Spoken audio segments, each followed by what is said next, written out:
So Christian turned out of his way to go to Mr. Legality's house for help. But behold, when he was got now hard by the hill, it seemed so high, and also that side of it that was next to the wayside did hang so much over the path that Christian was afraid to venture farther, lest the hill should fall on his head. Wherefore there he stood still, and wotted not what to do. Also his burden now seemed heavier to him than while he was in his way. There came also flashes of fire out of the hill that made Christian afraid that he should be burnt. Here therefore he sweat and did quake for fear. And now he began to be sorry that he had taken Mr. Worldly Wiseman's counsel. And with that he saw Evangelist coming to meet him, at the sight also of whom he began to blush for shame.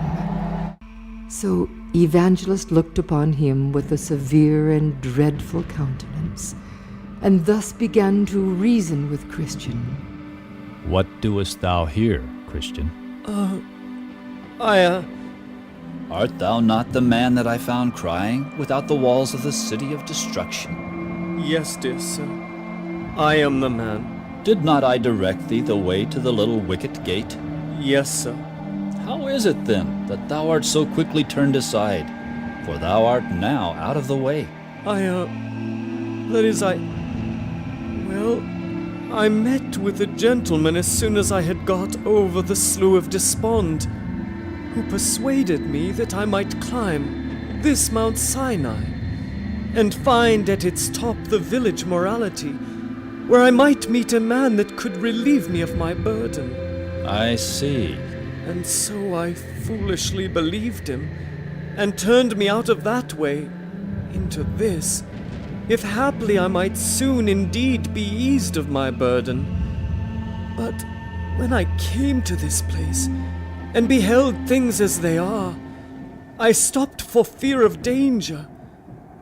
But I now know not what to do. Stand still a little, that I might show thee the words of God. Yes, sir. Now, the just shall live by faith.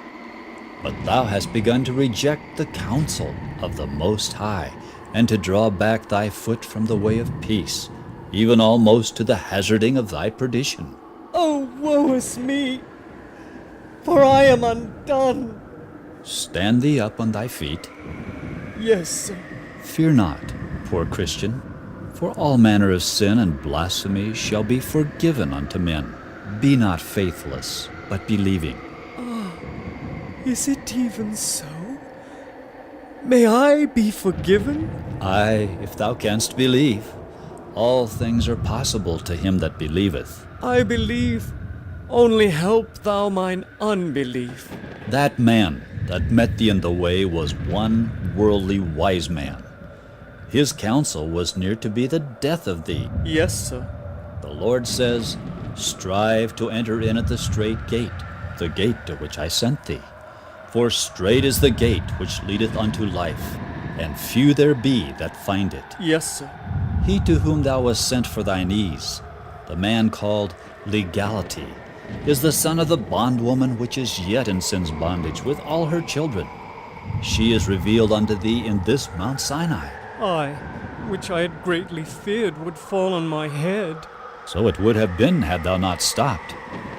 But if Legality and his mother and his brethren are yet in bondage, how canst thou expect by them to be made free? I don't know what I thought. This Legality is not able to set thee free from thy burden. Ye cannot be justified by the works of the law, for by the deeds of the law can no man living be rid of his burden. Yes, I have read it in my book. Which thing thou shouldest have quoted unto the adversary, and cut his arguments to the marrow. I forgot. Which led thee nearly to thy destruction. Yes. And by which thy burden was made none the lighter. Nay, but more the heavier. Therefore, Mr. Worldly Wiseman is an alien, and Mr. Legality is a cheat. And as for his son, Civility, notwithstanding his simpering looks, he is but a hypocrite and cannot help thee. I can see them clearly for what they are now. God forbid that I shall ever be thus deceived again. I call upon the heavens for confirmation that my words are not my own, but those of him who sent me. As many as are of the works of the law are under the curse. For it is written, Cursed is everyone that continueth not in all things which are written in the book of the law to do them. Oh, I fear for my life. Oh, curse the time that I stopped to parley with the enemy. Oh, curse my forgetfulness of the promises. Oh, I have played the part of 1,000 fools time 10,000 fools. Praise to God that thy eyes have been opened. And shame to me that they ever should have thus been closed by arguments that flowed only from the flesh. Shame to me that worldly wise logic should have prevailed against the words of truth. Sir, what think you? Is there any hope for me? There is hope. May I now turn and go up to the wicket gate? You may go. Shall I not be abandoned for this sin, and be sent back from thence ashamed? You shall not be sent back, for the man at the gate hath come for to bring peace to earth, good will to men. Go in peace. I shall, sir. I shall.